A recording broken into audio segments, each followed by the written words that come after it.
오늘 우리가 살펴볼 본문은 죄망신멸 양구공입니다.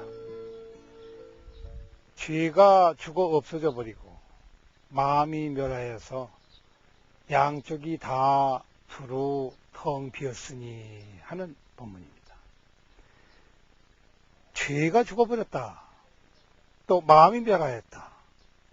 마음과 죄가 동시에 멸하여 버리니 하는 본문인데, 이것으로 말미암아서 쾌히 결론을 내리기를 이것을 일컬어서 참된 참회라고 부른다고 하였으니, 결국 우리가 이 문제만 명백히 해결을 한다고 할 것 같으면 모든 문제는 해결이 되는 것 같습니다. 자, 우리가 소위 참회를 한다고 하는 문제는 불교의 근간일 뿐만 아니라 인생사의 가장 중요한 문제입니다. 인생은 참회하기 위해서 있는 것이 아니라 참회하는 그 자체가 인생이 되어야 하기 때문에 그렇습니다. 우리는 어찌된 일인지 아주 오래된 옛날부터, 시작을 알 수 없는 무수겁 이전부터 자책과 자학과 자존심과 자긍심으로 일관해서 왔습니다. 그래야 우리는 앞에 일어났던 사건에 대해서 뒤에서 생각을 일으키지 아니하고는 견디지 못하는 묘한 인연을 지금까지 지어온 것입니다. 이것이 인연이 되었고 이것이 업이 되어서 모든 가지가지의 조화를 이루었습니다. 그리고 이것을 일컬어서 윤회라 부르기도 하고 이것을 일컬어서 일체법이라고도 합니다. 그러면 여기서 죄와 마음의 관계는 도대체가 어떻게 된 것인가? 여기에 가장 핵심이 되는 법문이 있지만은, 이 법문을 그나마 가장 명쾌하게 설명하신 분은 우리의 육조 스님이십니다. 육조 스님이 처음에 오조 스님께 나아가 공부를 하게 되는데, 그때에 신수대사와의 아주 극단적인 대결을 우리는 보게 됩니다. 신수대사는 공부가 아주 높으신 분입니다. 그리고 오랫동안 오조 스님 밑에서 이것저것 공부를 하면서 많은 사람들을 가르쳐오는 스승이셨습니다. 그런데 이분이 깨달았다고 해서 글을 지었는데 그 글이 심히 미묘합니다. 많은 사람들은 이것을 육조 스님이 이미 타파해버린 법문이라고 해서 아주 얕은 법문인 양 그렇게 얘기를 하지만은, 실상은 이것이 모든 대승진리의 바로 핵심입니다. 신시보리수라, 이 사람의 몸뚱아리라고 하는 것이 그대로가 보리지혜의 나무가 아니더냐. 심여명경대로다. 마음이라고 하는 것은 마치 저 밝은 거울 경대와도 같다.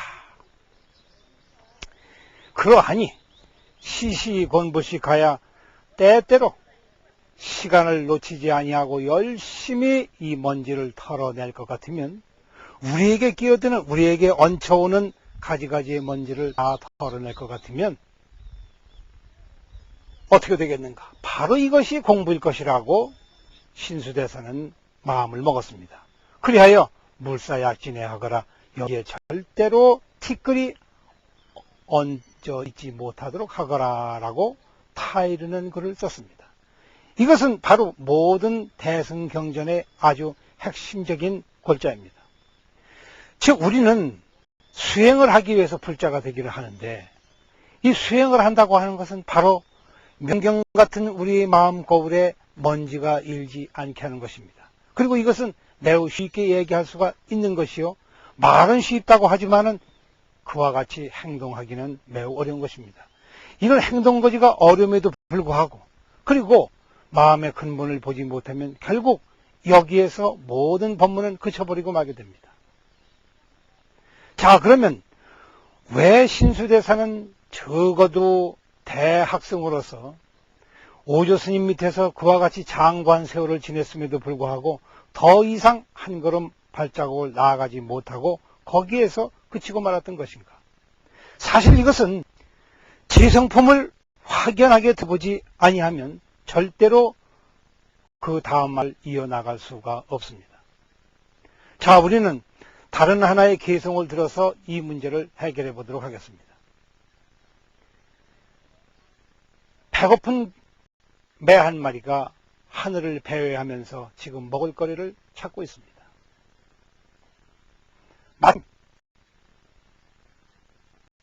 불 속에서 튀어나와서 먹을거리를 찾아다니는 토끼 한 마리를 발견을 했습니다.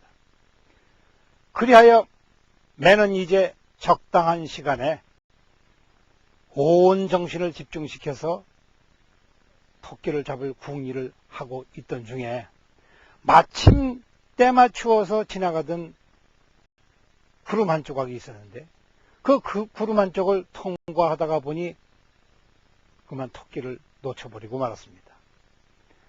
운전탈토 향하지이냐, 저 구름가에서 벗어난 토끼는 도대체 어디로 갔더란 말이냐. 열심히 찾습니다. 그러나 이 토끼는 그 매를 눈치를 했는지 어찌 되었는지 이미 사라진 지가 오래입니다.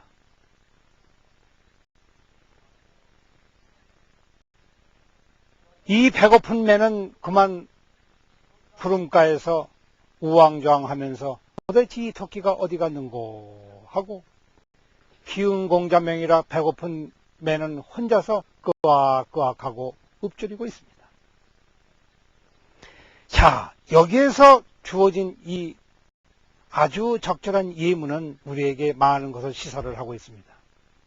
우리는 보통 동물로서의 인간이라고 하는 것을 흔히 잊어버리고 저 동물만도 못한 눈, 코, 귀, 혀에 속아다닙니다. 이 눈, 코, 귀, 혀라고 하는 것은 마치 사냥개와도 똑같습니다. 먹을거리가 있으면 여지없이 발견을 해냅니다. 배가 고플 때에는 먹을거리를 찾아내고 고깃덩어리를 찾아내고 그리고 배가 부를 때에는 옷을 찾아내고 또 어떤 기호품을 찾아내기도 하고 그때그때 내가 굶주리고 내가 헐벗으며 내가 필요로 하는 것을 여지없이 찾아내는 사냥개의 코와도 똑같습니다. 그러하다가 문득 그것이 채워지면 이것은 모든 것을 다 잃어버립니다. 내가 원하는 것도 잊어버리고 이제는 조용히 편히 쉬는 것만을 또 바라게 됩니다. 그러다가 또 이것이 지나면 또 배고픔을 느끼게 될 것이고 또 배고픔을 느끼면 또 먹을 것을 찾아 헤맬 것입니다. 이 본능이라고 하는 그 자체, 동물로서의 그 욕정 자체, 이 탐욕 그 자체는 어떤 마음이 있어서 움직이는 것이 아닙니다. 다만 그와 같이 일어나는 것입니다. 그리고 이러한 것들은 설사 우리가 죄악이라고 하더라도 마음에 거기엔 전혀 없습니다. 그래야 바로 여기에서 마음과 죄는 두 개의 다른 물질처럼 돌아다니고 있는 것입니다. 보통 이렇게 하다가 그러나 저 동물에게는 없는 것이 우리 사람에게는 있습니다. 비록 사냥개보다도 약한 코를 가지고 있지만 그러나 사람에게는 마음이 있어서 한 번 독한 마음을 먹고 연습을 하면 저 짐승들보다도 더 예리하고 더 날카롭고 더 영리해질 수가 있는 것이 사람이기도 합니다. 그리하여 이제는 탐진치라고 하는 마음을 내어서 탐심, 진심, 치심을 내어서 저 유교와 같이 어우러서 하나의 집을 짓고 그 속에서 사냥질을 하고 있는 것이 우리의 본능이요, 우리 소위 죄라면 죄요, 우리의 윤회라면 윤회입니다. 그러나 이 자체가 마치 저 구름가에서 잃어버린 토끼와 똑같습니다. 이제 혼자서 읊조리면서 마음속에서 늘상 대표 있습니다. 이미 떠나버린 토끼이건 마음은 여전히 토끼에게 가 있습니다. 그래야 그 토끼가 어디로 갔는가 찾고 있는 것은 토끼가 그리워서 찾는 것도 아니요, 제 욕정에 남아있는 마음 때문에 그렇습니다.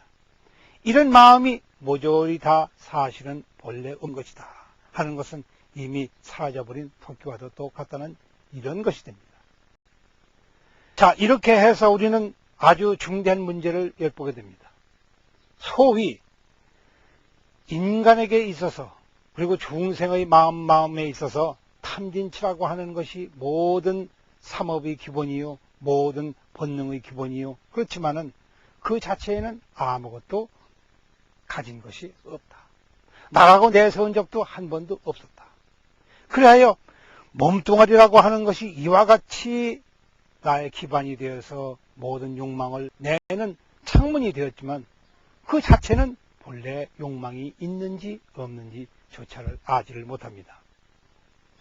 그리하여 저 신수대사는 마지막에 결론을 내리기를 물사야 진해하거라 여기에서 먼지가 얹지 않게 하거라 한 것은 거기에 그와 같은 마음을 먹지 말아라 하는 이야기인데 과연 우리가 어떻게 마음을 먹지 않을 도리가 있습니까?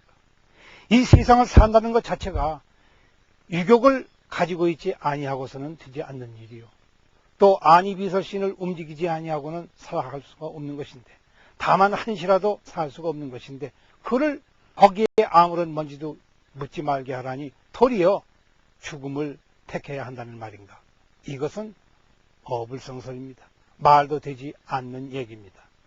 바로 여기에서 우리는 대승을 넘어서 최상승으로 가는 아주 높은 법문을 보게 되는데 그것이 육조 스님의 다음에 나온 개성입니다.